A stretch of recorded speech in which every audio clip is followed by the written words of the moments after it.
Бисмилля, альхамдулилля.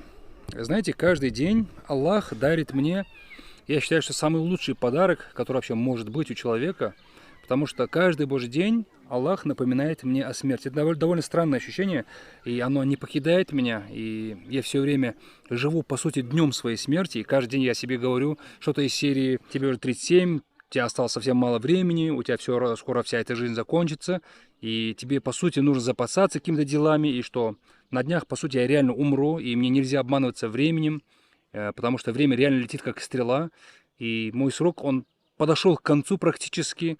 В лучшем случае, я не знаю, 20-30 лет там у меня осталось, и все. Проблема еще в том, что за все свои дела мне придется отвечать.